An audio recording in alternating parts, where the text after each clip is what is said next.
Turpinām apskatīt šos te svarīgos kritērijus, kādas ir jāņem vērā, izvēloties tīkla marketinga kompāniju. Tātad pirmo kritēriju mēs jau apskatījām, tā ir kompānijas vadība. Otrais svarīgais kritērijs, kam ir jāpievērš uzmanība, tas ir kompānijas vecums. Ideāls variants ir tad, kad kompānija nav ne ļoti veca un arī ne ļoti jauna.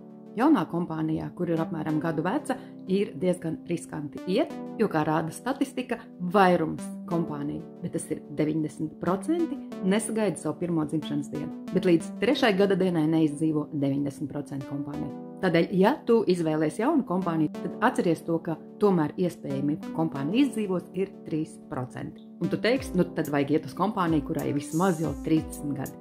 Tur patiešām vairs nav ko darīt, jo tajās kompānijās tirgus jau ir sadalīts un iespējas straujai izaugsmai praktiski nav nekādas. Ir ļoti svarīgi, lai tavs tirgus ir tukšs, pat arī tad, ja kompānija nav jauna.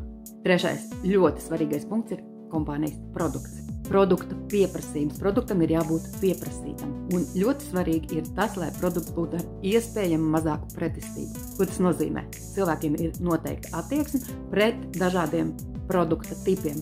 Un ja tirgus attiecas negatīvi pret kādu produktu tipu, tad tu varēsi strādāt ar šādu produktu. Varēsi, bet tev vispirms nāksies pārvarēt pretestību, un tikai pēc tam tu varēsi radīt klientam interesi. Duplikācija būs minimāla, jo tikai nedaudz cilvēku tavā tīklā varēs to izdarīt. Bet ja produkts tirgo rada interesi un pozitīvu reakciju, tad to varēs viegli pārdot, un tavs tīkls to varēs virzīt vieglāk un ātrāk, jo šeit nav pretestības. 4. kritērijs ir produkta unikalitāte. Ideāli ir tad, ja tu atradīsi kompāniju ar unikālu produktu. Tam reāli jāatšķiras ar to, ko jau var nopirkt tirgu. Atrast unikālu produktu kļūst arvien sarežģītāk ar katru dienu. Uzturbagātinātāji paši labākie, kosmētika pati kosmētiskākā. Šeit ir milzīga konkurence, jo tirgus nestāv uz vietas. Tāpēc, ja tu esi atradis unikālu produktu, tad tu vari uzskatīt, ka tu esi izvilcis laimīgo lozi. 5. kritērijs ir atkārtota pieejamība. Ir vienreizēji produkti. Klients vienreiz nopirka un ar to jūsu ceļi šķirs. Ir produkti ar zemu atkārtojamību, kad klients ir kaut ko nopircis un lieto to veselu gadu, neko vairāk no tevis nepērkot. Priekš klientu tas ir plus, bet priekš tavu biznesu mīnus. Un ir produkti ar augstu atkārtojamību, kuru klients lietos katru mēnesi. Tas arī ir ideāls produkts. Nākošais kritērijs – adekvāta tirgus cena. Patērētājs nepirks produktu ar milzu cenu, ja tam ir analogi tirgu. Cenai ir jāatbilst vispārējai tirgus cenai.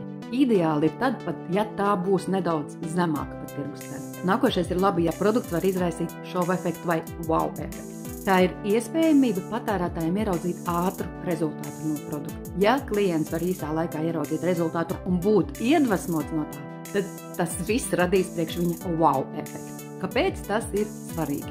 Ja klientam, lai saņemtu rezultātu, ir vajadzīgs ilgs laika periods, tur vairāk mēneši, tad produktu būs daudz grūtāk pārdot.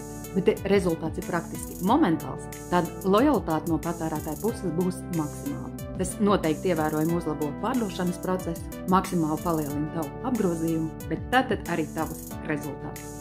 Par šiem te kritērijiem mēs turpināsim runāt nākošajā video. Ja tev tas ir aktuāli, noteikti seko līdzi, lai nepalaistu garām nākošo video.